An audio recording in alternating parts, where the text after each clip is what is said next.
Warm welcome to all the participants present here.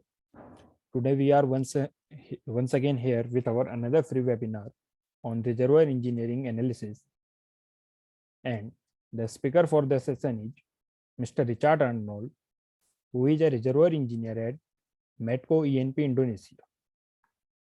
So we will be starting the session in a minute.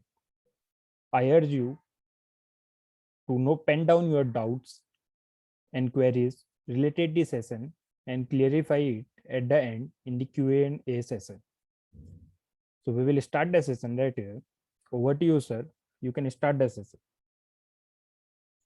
All right. Okay. Thank you, ScholarGate, for having me. Good evening, everyone. My name is Richard Arnold. I am a reservoir engineer. I am working in Indonesia.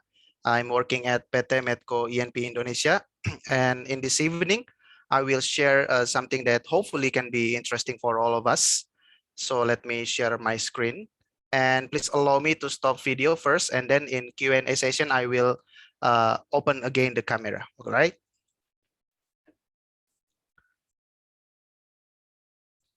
Okay. Nitin, can you see my screen? Yes, sir. It's visible. Okay. Okay, let us start. So in this presentation, I will talk about reservoir engineering analysis. So again, my name is Richard Arnold. If you want to see my works, you can also open YouTube channel. My YouTube channel is Engman. Okay, so you can find a lot of my works there, and hopefully you can learn something from there.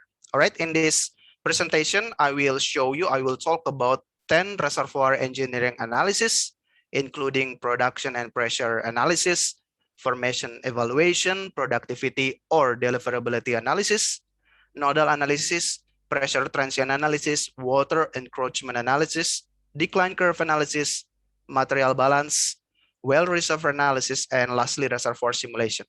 I will just give you a brief summary or a general survey because of course we cannot deep down each topic. It will take too long. Okay, so I will just give you a general conversation or general topic regarding each of this analysis, and maybe later on in the future we can study each of the topic more thoroughly. All right, so we start with production and pressure analysis. This is the thing that you will do if you are a new engineer, a graduate engineer or a junior engineer. This is the first analysis that you have to conduct. All right, this is a production and pressure analysis. It is simple, it is easy. You just need to analyze the performance of your field, your reservoir, or your well. Okay, so as you can see here in the graph, in the plot, I have oil production plot, and then gas production plot, and then the black one is well count. How many wells do you have, right? And then the water cut. So if you combine all the plots like the one I have on the left here, you can analyze. As you can see, you have declining oil profile and increasing gas oil ratio profile. And of course, your water cut increase suddenly and significantly, and after that it stabilized. And you need to analyze, why is that? Why your well or why your reservoir behave like that? Is there water coning? Is there water channeling? And I don't know, maybe operational issues, maybe your reservoir pressure decline. You need to analyze that, and you need to make recommendation to optimize your production. Okay, so you can make your analysis like on the left side, and you can also arrange your plot to be on the right side. So you separate each plot and then you analyze that individually. So as you can see, first in the early production life, I have increasing oil flow rate, and then it stabilizes, and then lastly it declines, maybe naturally or maybe because of other things. And you can see your GOR practically zero, and then after that it jumps significantly, dramatically, and also your water cut, and this is the well count. Okay, so you need to do analysis, you need to look at all your wells. You need to look at your reservoir and then make recommendation from that. You can also plot the performance, the profile of all your wells, like the one I have on the slide here.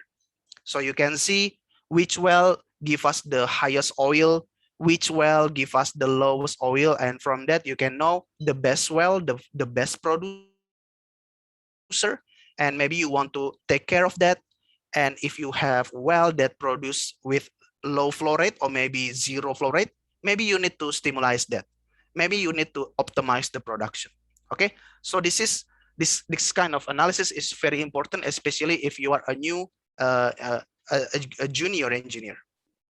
Okay, and this is one case. So I have a production profile of one well. We call it well A. Firstly, we have production that is quite steady, right?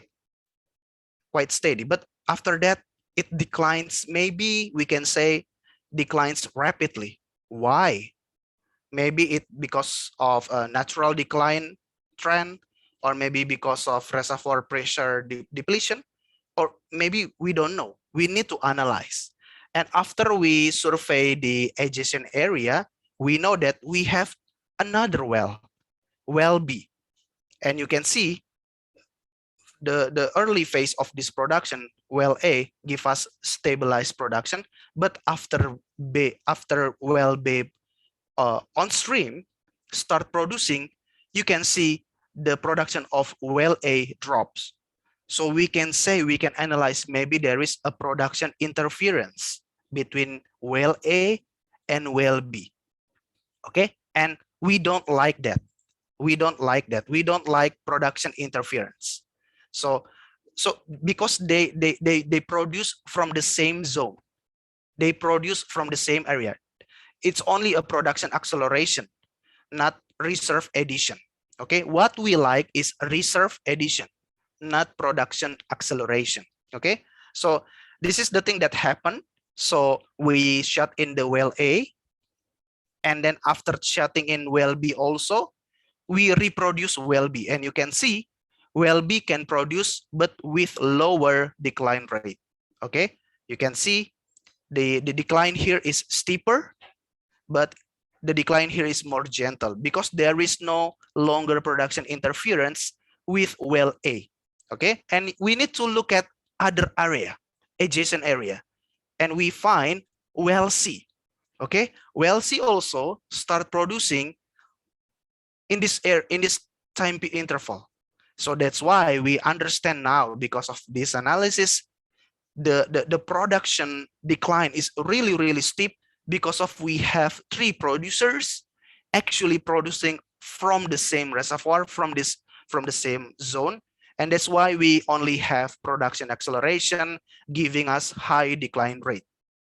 Okay, after shutting in well A, you can see there is no longer production from A here. We can see the decline rate from B and C becomes lower. And lastly, they can produce with more or less the same decline rate, which means that there is no production interference between B and C. So B maybe produce oil from this area, maybe. So if I use pen, maybe B produce from this area, okay, and maybe C from here, this area. There is no production interference between them, so that's why they have the same decline rate. There is no production acceleration, there is no production interference. Okay, so this kind of analysis you should do when you become a new engineer, a junior engineer. All right, it's quite interesting actually, because from this kind of analysis you start to learn how to know your well, how to be acquainted with your reservoir. Okay, and not only the production, you need to understand, you need to analyze the pressure profile, the pressure behavior of your reservoir. Okay, we can obtain the pressure data from a pressure measurement. Of course, we can do pressure measurement like this one. So we use slickline unit. We have a pressure recorder. we lower down the pressure recorder down to our bottom hole. Okay, maybe at the end of our tubing, or maybe on the side of the sand face. From that, you take your pressure, flowing pressure, or maybe static pressure. You get your reservoir pressure from that measurement. And not only pressure, you can also get gradient. So if you plot your pressure from here, here, for each depth, okay, you can plot this graph. You can make this plot. And from that, you can calculate your pressure gradient.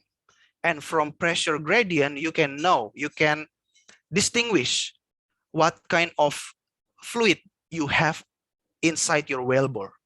If your gradient is within this interval, it means you have gas within your wellbore.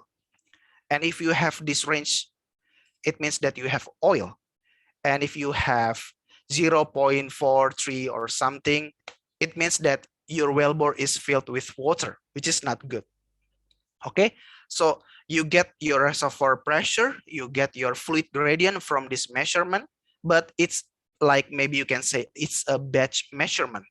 You can also get your continuous measurement, permanent measurement, using this kind of scenario or measurement. Okay, we use pressure monitoring permanent downhole gauge, PDHG. So basically, we just install a pressure recorder permanently within our tubing, within our wellbore, which will record the pressure and maybe the temperature continuously. So you can get your flowing bottom hole pressure from that, and you can also get your static pressure. So static pressure can be assumed as our reservoir pressure. Okay, static pressure is our average reservoir pressure. So using this measurement, using this style, you can get your continuous pressure monitoring from your reservoir. And of course, you need to plot that. Okay, you need to plot your pressure against time, and then you can understand whether your reservoir pressure increasing or decreasing, or maybe it is just stabilized. And if it is increased, you need to understand why. Maybe you have water injection, maybe you have gas injection. And if it is decreasing, you need to ask why. Maybe you produce more than what you inject. Okay, like this one. So we have starting reservoir pressure here, and then it declines. Okay, it's normal because you don't inject anything. And then after that, it stabilizes. Okay, and you can see injector starts around May 90. Okay, you can see this plot, this curve is injection profile. And the reservoir pressure, the reservoir, I mean, respond positively with the injection, which is indicated by the increase of our reservoir pressure here. You can see the trend, right? Many of our wells show us an increasing trend of reservoir pressure, which is good. So our injection, water injection, give us positive result. Okay, but something happened. Okay, injector 2 shut in. Why? As an engineer, you need to understand why. You need to know the operation, and we know from here we have fish down the hole.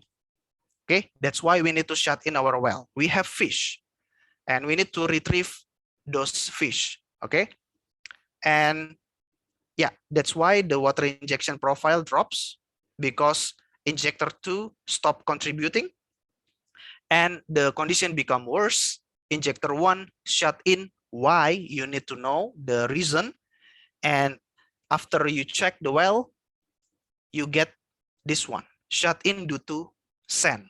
So sand accumulating inside your wellbore, that's why you need to stop your injection. Okay, and because of that, the reservoir pressure declines again. Okay, so this kind of analysis, this kind of monitoring, you need to do, you need to be familiar with this kind of analysis. Okay, so the first one, production and pressure analysis. The second one is, of course, formation evaluation, log analysis. So we have log analysis like this one.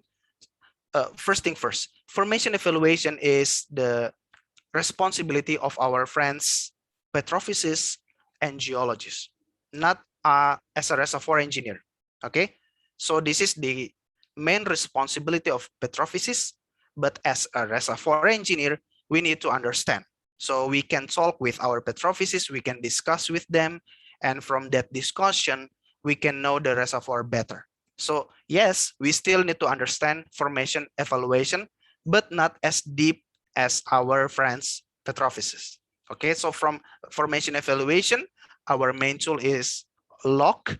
Okay, log from various types of logs. Like this one, we have caliper to know the hole size and the hole condition, gamma ray log to know the lithology, whether we have shale or non-shale, maybe sand or maybe limestone, spontaneous potential to distinguish permeable layer from non-permeable layer, and then resistivity log to know the water saturation and to know the oil zone or gas zone or the water zone, density log to know the porosity, the density itself, and the fluid type within the reservoir, the neutron log to get the porosity also and the fluid type as well. So we usually combine density log and neutron log for our analysis, and sonic for porosity analysis and geomechanical analysis. We get this information from our log analysis, log measurement, and we then analyze the property of our reservoir, the porosity, the permeability, the lithology, and then the fluid type, whether we have oil, gas, or water. And then of course, we need to complete our reservoir, our well, in the zone that we want to produce from, maybe from the oil zone, or maybe from the gas zone, or sometimes we produce from the water zone. Okay, the measurement that give us the information, yes, this is an oil zone, yes, this is a gas zone, or yes, this is a water zone, is of course the formation evaluation or from log analysis. Like this one, we usually get this kind of log, but of course the real log, the actual log, is far more complicated, far more busy than this one. Okay, but using this one it's a good start for us to learn about log analysis.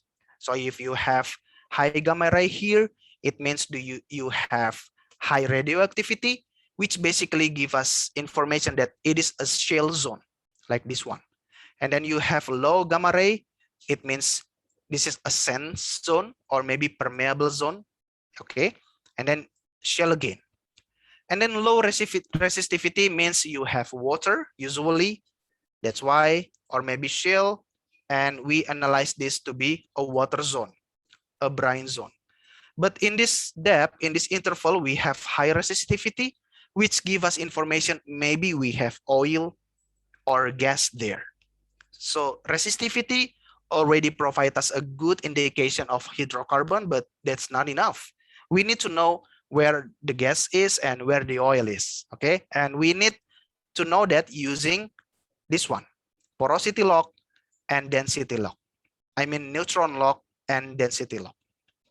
Using the combination of those two logs, we now know that the upper zone is a gas zone, maybe this is a gas cap, and the lower zone is an oil zone.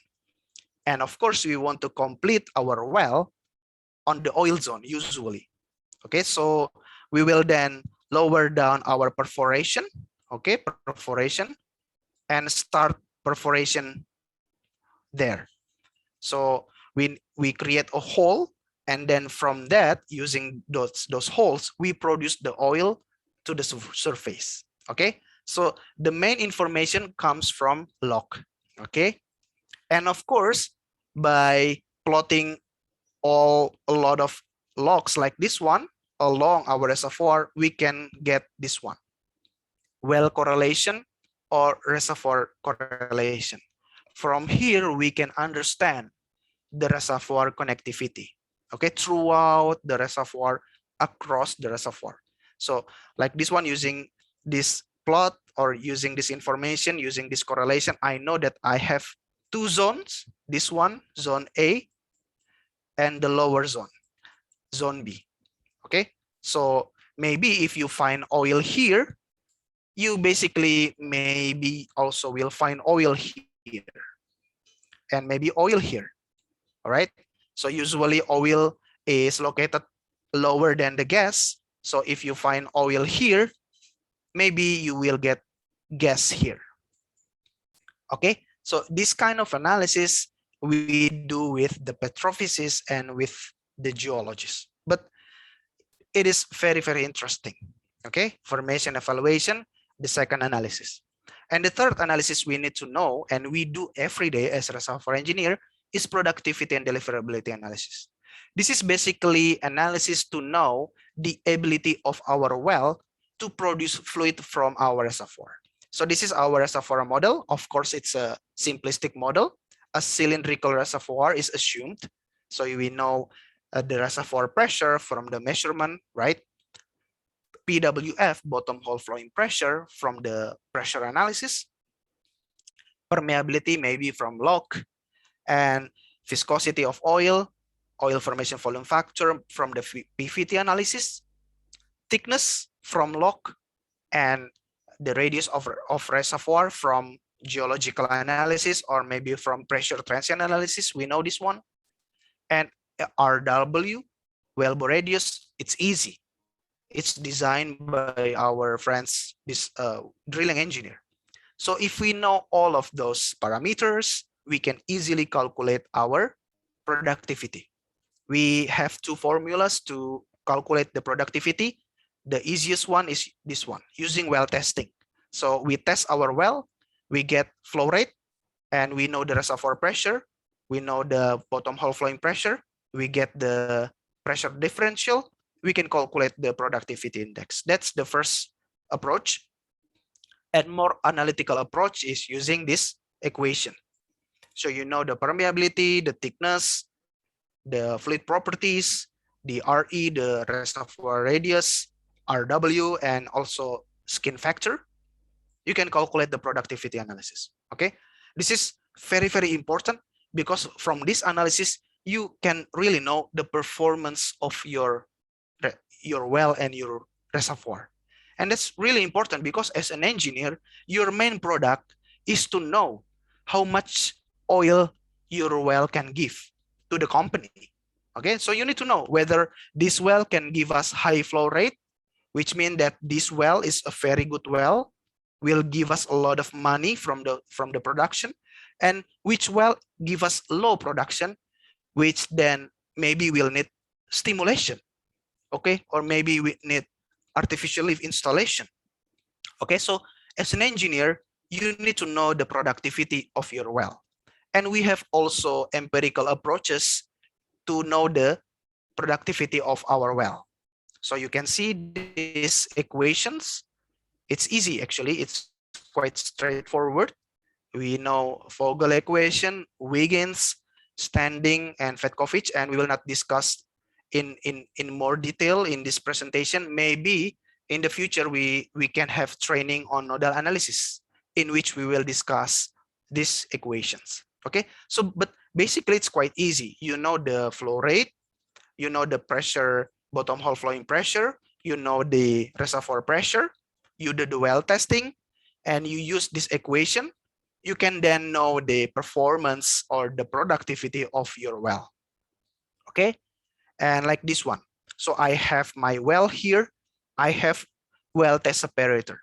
Okay, those two are the most important. Of course, so the well, the separator, the well test separator, and of course the reservoir.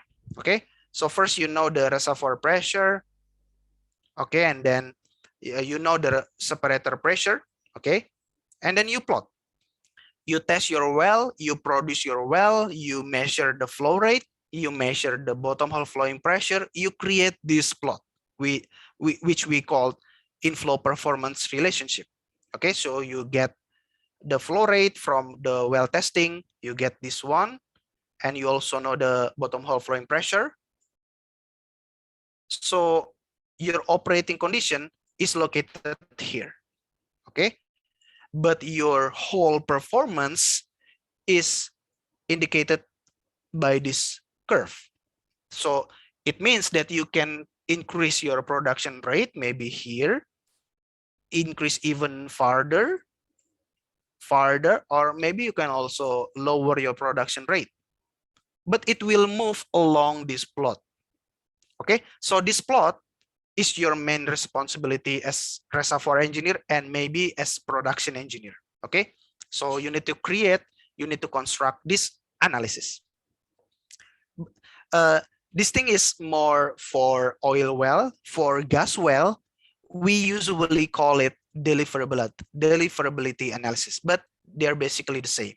Okay, to test our gas well, we can do back pressure tests or isochronal tests or modified isochronal tests. Those three are basically multi-rate well testing. From each test, we can get 3 or 4 points, 3 or 4 operating points, and then from that we can, I'm sorry, I will show you, zoom in. Okay, we can get 4 points. We create the IPR curve. We plot our data points, and then we construct the IPR, and now we know the absolute open flow or the maximum flow rate. Okay, this is basically the IPR. So we can use this plot, we can use this analysis to know the performance, the health, the productivity of our well, either for our oil well or our gas well. But of course, productivity or deliverability analysis is not enough, because it usually only consider about the reservoir performance, the inflow performance. Okay, we need to look this system as a whole, and that's why, as a reservoir engineer, we need to also understand about nodal analysis. Nodal analysis, it involves the reservoir performance, the inflow side, and the well performance, the outflow side. Okay, if we combine the reservoir performance and well performance, we get nodal analysis. Basically the same. So you have reservoir, you have your well, you have your separator, you have the pressure data for each nodal side, each node. Okay, so you have the first node, the reservoir, you know the reservoir pressure, you know the separator pressure.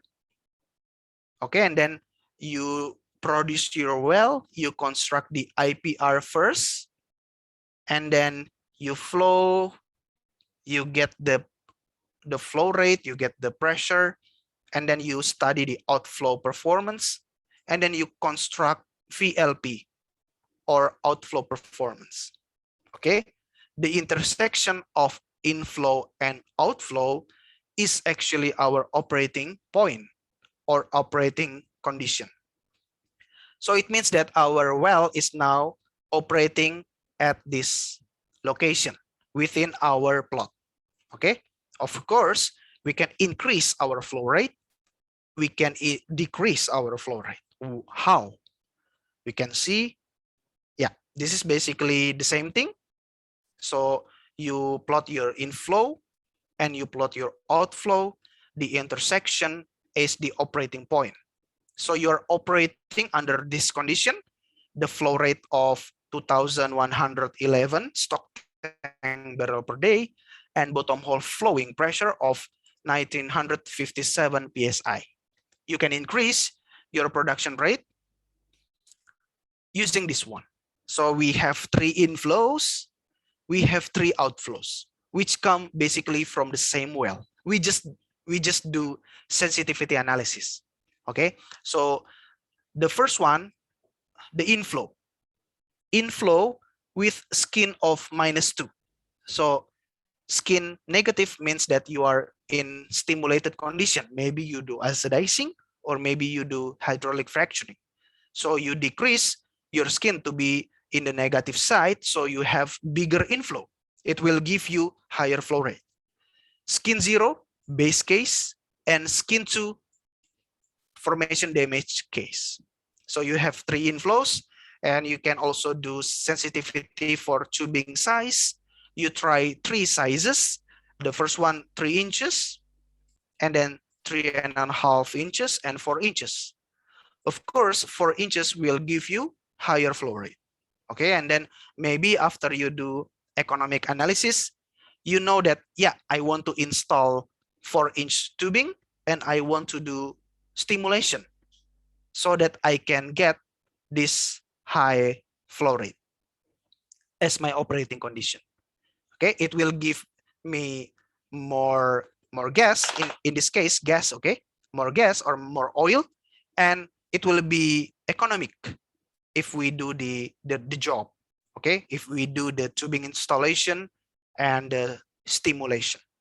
Okay, of course, as an engineer, you need to do economic analysis before conducting or performing your activity, whether it is infill drilling, stimulation, workover, artificial lift installation, and so on and so forth.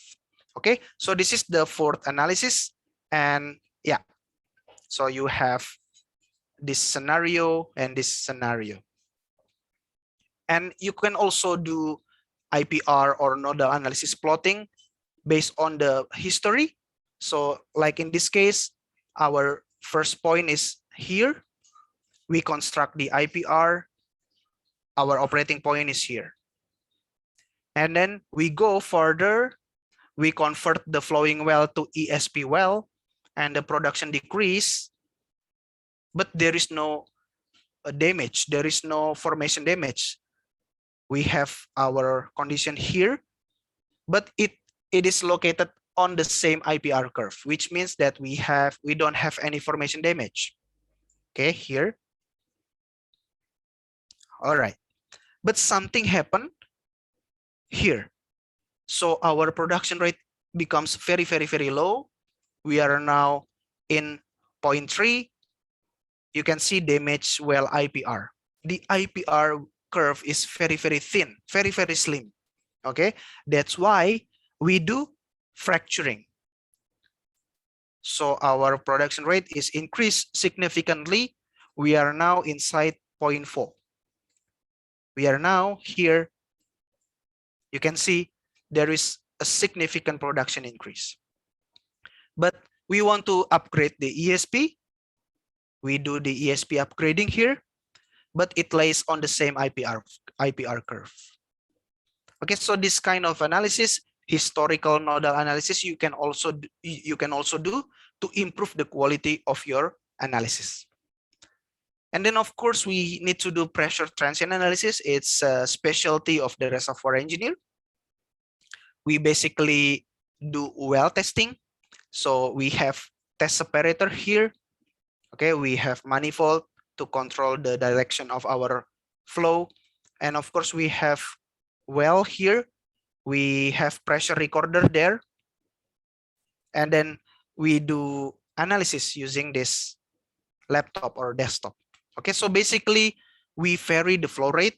Okay, we vary the flow rate by adjusting the choke or by adjusting the valve.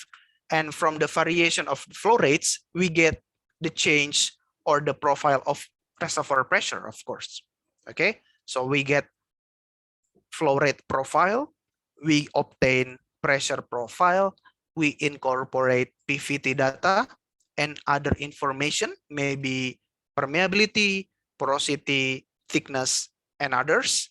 We combine within this pressure transient analysis.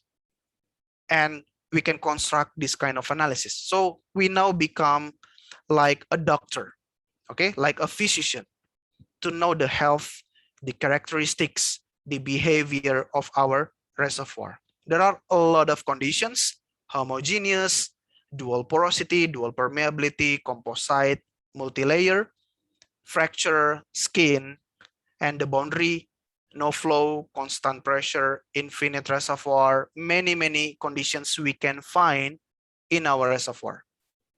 Okay, so we can do like this one. So if we plot the pressure profile and the derivative pressure profile, we get this trend. It means that we have fractured well. All right, if we find this one, it means that we have limited entry condition or partial penetration, where our perforation or completion only open a part of our reservoir. So you can see HW compared to H as a full thickness of our reservoir. If you have a horizontal well, you will plot and you will get this one. Okay, so if you plot it and it is not like this plot, it means that maybe your well is not a very or truly horizontal well. So we can get results like that also. Okay, and then if you have homogeneous reservoir, you will get this trend. So if you get this trend, it means that you can analyze, you can conclude that yes, your reservoir is actually a homogeneous reservoir. But if you have fractured reservoir or faulted reservoir, you will get dual porosity profile, which will give you valley on your derivative curve. And of course, if you have multi-layer, you can model it with dual permeability model. It also gives you valley or transition on your derivative. If you have radial composite, you can get this trend. All right, so we will not discuss it in more detail, but we can do other future studies together, or future trainings, or maybe webinar regarding this analysis, pressure transient analysis using software. It's really interesting. And of course, reservoir boundaries are also very important to notice. All right, maybe you have fault, single fault, you will get this trend. If you have intersecting fault, you can get this one. Maybe you have parallel faults, like this one, parallel faults, and your well located here and here, you will get this one. Okay, and if you have U-shaped boundary or channel reservoir, right? A lot of reservoirs are actually channel reservoir. You will get this trend. So your late time profile will increase if you have channel reservoir, and it will increase more sharply if you have U-shaped reservoir. And of course, we usually find also a circular closed reservoir like this one, or rectangular. We will get this one. Okay, and it is for drawdown test. But if we have pressure build-up test, it will drop like this one for circular reservoir and for rectangular reservoir. And if we have constant pressure boundary like aquifer or maybe gas cap, it will drop sharply like this one. Okay, so if you have constant pressure boundary, again, your derivative will drop. But if you have closed reservoir, your derivative will go upward if it is a drawdown test. Okay, so this kind of analysis is your responsibility as a reservoir engineer. No one can do that. Petrophysicist cannot do that. Production engineer cannot do that. Geologist cannot do that.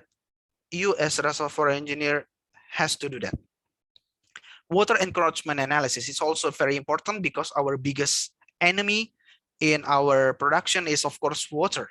Okay, but we need to know the encroachment analysis, I mean the encroachment mechanism from which our water come into our well. Okay, there are a lot of problems we can find in our field that will give us high water production. At least 10 here, from simple problem to complex problem. Simple problem like casing leak or tubing leak, that's simple. You can just do cementing to isolate the leakage. Okay, and natural water oil contact uprising, it's quite also a problem. Okay, but basically you can just shut in your well and the rising will stop, the conning will stop. But we also find water conning, it's a complex problem on number 7. Okay, on number 4 you have channeling, okay, across high permeability layer. But if you have fractures, you will also get the same problem. This is the fracture laterally, and it will become more complicated if you also have a lot of fractures vertically like this one, especially if it is connected with our aquifer. Water conning, and this is for low efficiency sweep, and this is the water channeling, and also water channeling as well. From the left to the right, it becomes more complex, more complicated, and you need to work along the production engineer to find the water shut-off mechanism that is best to do in our reservoir or our well. And as a reservoir engineer, how we do the analysis? The main analysis that we can do is using churn plot.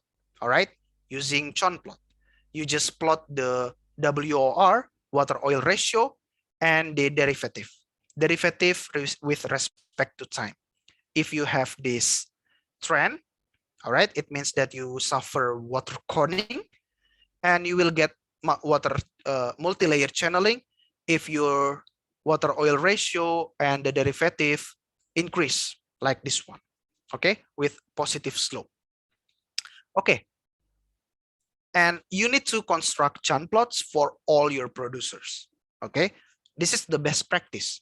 If you are a software engineer, you have the right tool, you have the comprehensive data, you do the data analysis using churn plot, and you know the water encroachment mechanism for each of your producer. So as you can see here, we find multi-layer channeling in most of our wells, right? Channeling, channeling, channeling, channeling, channeling. Maybe a lot of fractures there, maybe a lot of high permeability streaks there. Using this analysis, we not only know the encroachment analysis, but we can characterize our reservoir better.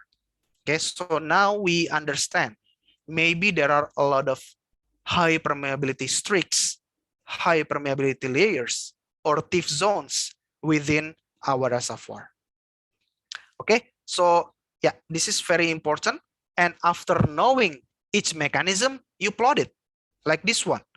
You indicate which well suffer water conning, which well suffer channeling, which well give us rapid channeling, or the combination of conning and channeling, which well show or exhibit normal displacement with high water oil ratio, or maybe some well show reduced WOR. Okay, and plot all this result, and you can know better your reservoir. This is your task as a reservoir engineer. And of course, what is also important is decline curve analysis for production forecasting. Okay, for production forecasting. So this is the life cycle of our reservoir. We start from the exploration, the development, and then we start producing first oil, build up period, and then plateau. And from the end of plateau, we start decline, production decline. In this time interval, we can do decline curve analysis to forecast our production. This is the main responsibility of reservoir engineer, to forecast the production. Okay, basically we can do exponential decline, hyperbolic, harmonic. All right, and the equation or the formula is quite simple. So flow rate at any time is actually the initial flow rate divided by 1 plus B. Okay, this is the term, curvature term, and DI is initial decline rate across T throughout the time. Okay, powered by 1 per B. Okay, B is 0 for exponential decline, and between 0 and between 1 for hyperbolic, and equals to 1 for harmonic decline. Okay, so this kind of analysis is really important because we need to forecast our production. Using those forecasts, our friends in business analysis department or finance department or corporate planning department will use those data, okay, this result, this production forecast to calculate the revenue of our company, okay, how much revenue we can obtain, okay, and also how economics is our operation, okay. So this is a very important input for those kind of analysis, for those kind of calculation, corporate level analysis. Decline curve analysis, most of the time it's really quite difficult actually to distinguish whether we have exponential or hyperbolic or harmonic, like this one. Maybe one engineer can say, yeah, it's easy, it's exponential. But another engineer maybe will say, no, friend, it's a hyperbolic. Or maybe the other will say that it's quite obvious, it's harmonic. Yeah, this kind of condition we find quite normally in daily life, okay, because we are handling something that we cannot see. It's a reservoir, a lot of uncertainties there. That's why we usually accommodate all of those possibilities, like this one. So I just need to do plotting those three plots, okay, this one for exponential, this one for hyperbolic, and this one for harmonic. So rather than giving you just one profile, I give you a range. The lowest is exponential, the highest is harmonic. So we can safely say that using this analysis, our remaining reserve is between 250 as the lowest estimation to, I mean, from 140 as the lowest to 250 as the highest estimation. Okay, and between that we have, the harmonic is 295, and between them I have 250 as our estimation, as our forecast for remaining reserve.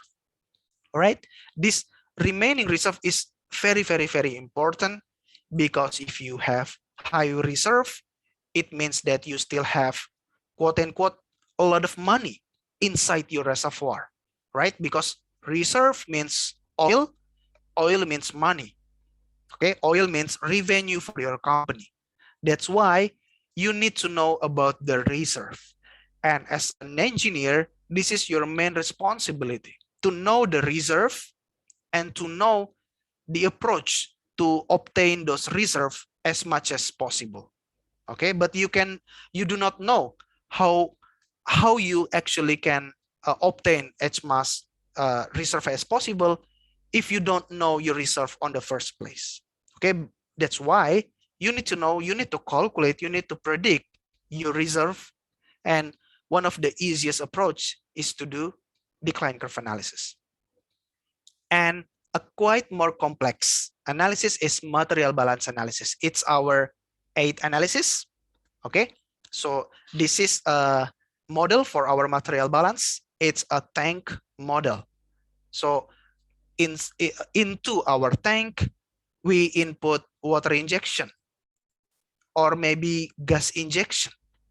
Into our tank, aquifer production comes, right? This aquifer.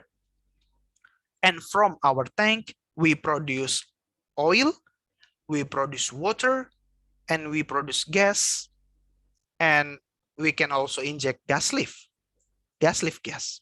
Okay, so this is our tank, but actually it's just a calculation tank. Okay, it's not a real tank, it's a calculation tank. Inside our tank, inside our calculating tank, is actually this algebraic equation. Okay, yeah, the name itself already give us indication. It's a balance, material balance, produced, injected. Okay, input and output. what comes and what in. Okay, so how much I produced, how much I injected. Okay, this kind of issue is actually the core of material balance. But I will not discuss in more detail what is each parameter like this one. But actually, the core of material balance is just do the balance, production and injection. Okay, you can get this equation after doing step-by-step analysis to know like how much oil initially in place in our reservoir and how much the water influx, how much the production. And if you rearrange algebraically the upper equation, you can get the lower equation, which give you this one, a very, very important parameter, and or initial oil in place or original oil in place. So you can get this information from geological analysis, from volumetric analysis, and you can also get this one from material balance analysis. You can get this one if you have comprehensive data of your production. So if you have cumulative oil production and cumulative water production, and also, but you need to do quite a challenging analysis to get this one, water influx. And if you know the PVT data like formation volume factor, produced GOR, solution GOR, gas formation volume factor, and so on and so forth, you incorporate all of those data, all of those parameters in this calculation, and you get your oil in place initially. Okay, but this is one thing for our material balance analysis. What is more important, maybe using the material balance, we can do this software-based analysis. Okay, so this is the analysis that is done using MBAL software, MBAL PTEX. So I construct two reservoirs connected here, and oil well we have this one using gas lift, this one water injection, and this one a gas well. Okay, basically the operation is the same, material balance. Okay, you construct the model, you incorporate all your data, and you do the history matching. You get the reservoir pressure point, the actual point from your measurement, and the model, the software will do the matching to get this blue curve. Okay, so it means that your model mimics the actual data which represented by this point. So if you are matched, if you are historically matched, from that you can use your model to do the prediction, to do the forecasting. Okay, so it is not as simple as decline curve analysis. This forecast is more strong. We can say that it is more reliable than a simplistic decline curve analysis. Okay, so this prediction we can get as our production prediction. But of course, as a best practice, you need to compare and you need to combine the decline curve analysis results with material balance analysis results. So you have two results. If they are matched, it means that you have done a very, very good analysis, combining DCA with material balance. But if they differ significantly, it means you need to modify maybe one of analysis or maybe both analysis. Okay, either you change your decline curve analysis or maybe you need to modify your material balance analysis so they can give you a similar results. That's the best practice. Okay, the ninth analysis is also a very, very important. It's a well reserve analysis. It's a multidisciplinary works starting from log analysis. So this is the real log. As you can see, it's quite more fluctuative, right? Quite more complex and busy compared to the previous log plot, right? So what I want to tell you is right now is currently I have perforation here. All right. I perforate here, because I can see I have oil here based on the density log and porosity log or neutron log. Okay, but after producing for quite some time, and I now have high water cut from this zone. Okay, so now I have low oil flow rate but high water flow rate, and I need to stop producing from this zone, right? Because it's not economic longer, no longer economic. Okay, so if I isolate this zone, I need to do zone transfer, or I need to do workover to find another zone that still have good oil. Okay, and I need to do log analysis, and I see I still have a lot of zones showing me good indication of oil or gas. Like this one, A, I have the crossover here. The neutron and density crossover usually means hydrocarbon. So I have zone A, I have zone B, and C and D maybe not too good. So I can change my perforation from E to A and B. I can cement, I can isolate my E zone and go upper to A and B zone. Okay, so this kind of analysis is really important. It's a analysis to produce workover activity. Okay, but it's not as simple as that. It needs comprehensive or collaborative multidisciplinary works. Okay, so starting from development geologists, they do a lot of analysis using lithologic log. They will analyze the ROP, rate of penetration during drilling. They will check the gas reading, total gas and gas chromatography, and oil show. They will also analyze the wireline log, cased hole, or maybe open hole, gamma ray, spontaneous potential, resistivity, neutron density, and they also will check the sample description, whether you have core, sidewall core, or cutting. Okay, and then you combine all of this information from each individual well, and then you can do multiple well analysis, and then you check the map, the depth structure map, the isopac map, the bubble map. All right, and then lastly you will end up here, early screening workover candidates. And if not, you can propose infill drilling. But later on, you can combine the analysis with the results from petrophysics, okay, reservoir engineers, and information from drilling and completion. So petrophysics will do wireline log analysis involving caliper, gamma ray, resistivity, neutron density, and sonic. And then they will also check the rock sample measurement, the core or sidewall core, or the log analysis. They will check the X-ray diffractment, porosity, permeability, water saturation, and they will even check water salinity. And they will get the visual information, net reservoir, net pay, and they will also check the case hole log to obtain the current net pay. Okay, but reservoir engineer will contribute on checking the well status and checking also the well performance.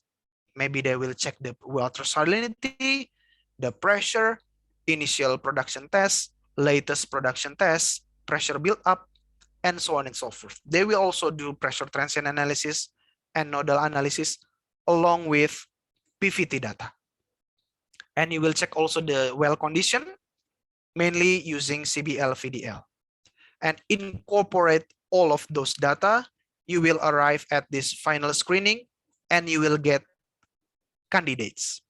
By candidates here means that well, which currently producing low oil flow rate, but still have a lot of reserve on the other zone, like the previous example. Okay, currently producing, but with low oil flow rate, high water cut, but still have potential, oil potential or gas potential in other zones.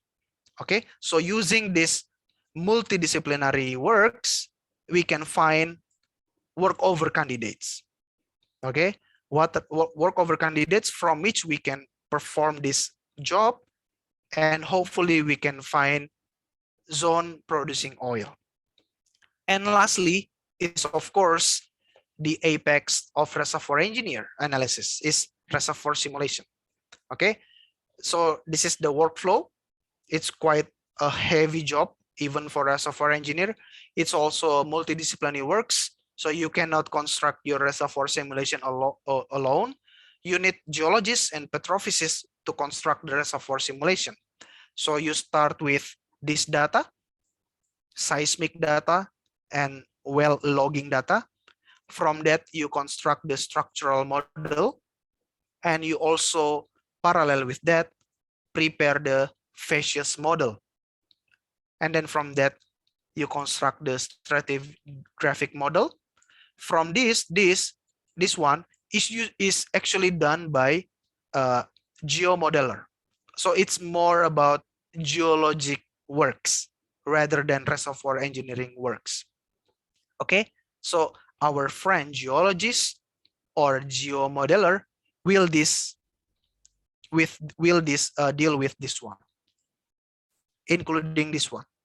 If you have 4D seismic data, they will also incorporate the data into our geological model. By geological model here means facies model, porosity model, and permeability model. All right, so we call this step as static modeling. Starting from this static modeling, we will continue with dynamic modeling. And dynamic modeling is the responsibility of our friend, not our friend, is our responsibility as reservoir engineer. Or maybe you can also say reservoir simulator. Okay, it has a lot of grids. Of course, you need to do upscaling. Okay, so we continue with reservoir gridding, upscaling to reduce the number of the cells so that we can get a faster calculation, upscale, and you run the history matching, you run the flow simulation, and after get the history matching, you then construct the scenario. How much well, how many wells you will drill, how many wells you will do workover, and how will you increase or decrease the production and or the injection. Okay, and that's why we call it flow simulation. We integrate a lot of data, mainly production and pressure data, and from that we can update our geological model. So it's a circular or cyclical job. It's a multidisciplinary job, and yeah, this is the reservoir simulation, and it is very, very important. The result it gives is really crucial for our works as reservoir engineer. So we will get the porosity map, permeability map, net to gross map, and top map, and also maybe HCPV map, hydrocarbon portfolio map. That's really important. And movable oil map like this one. This is really important. This is a oil saturation map. The blue zone means that very, very low oil saturation. The red zone means very high oil saturation. And we have well here, and you can see in this area and in this area, we don't have any well. So it means it gives us a very clear information, a very clear and good information that we actually can drill our well here. And we can also drill our well here. Or maybe we can make the well spacing even tighter, so we can drill another well here, right? We put that into the simulator, into the simulation, and we run the forecasting, and we will get the more or less the same analysis with material balance analysis regarding the reservoir pressure profile, the water cut profile, the production profile, and so on and so forth. All right, so this is really important, but actually it's not that easy. It's not that straightforward. Most of the time, reservoir simulation is very tedious, okay, time consuming, and sometimes it gives us not really reliable result, which maybe makes us go back to material balance if the result is very unreliable and if the model itself is very complicated. We usually go back to material balance analysis. All right, so yeah, those are 10 analysis we do as reservoir engineer.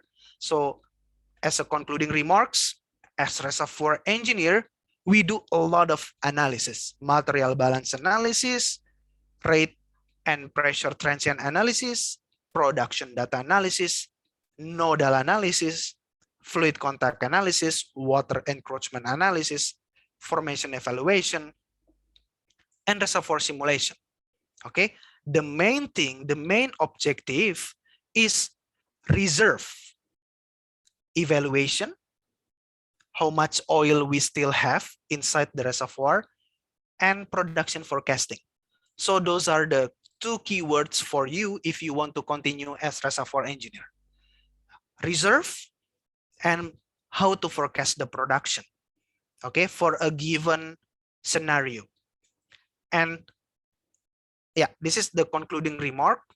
So you have data here, you have a lot of data, thousands of data or millions of data from the operation, from your reservoir. But those data will give us no added value, okay, if we don't turn those data into information. Okay, we make that data as information, and we connect each information to obtain knowledge from our reservoir or from our operation. And we notice some key observation and we get insight from that. And again, we connect each insight, we get wisdom. And lastly, it gives us impact. Maybe increase revenue, increase production, longer production period, many things from connecting the dots. All right, so we can conclude reservoir engineers utilize large amount of data to, you can see this, characterize the reservoir.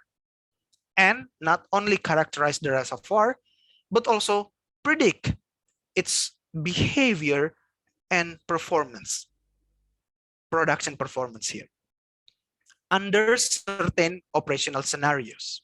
All right, the main objective, achieve as high recovery factor as economically and operationally possible. All right, so it's another keyword, recovery factor.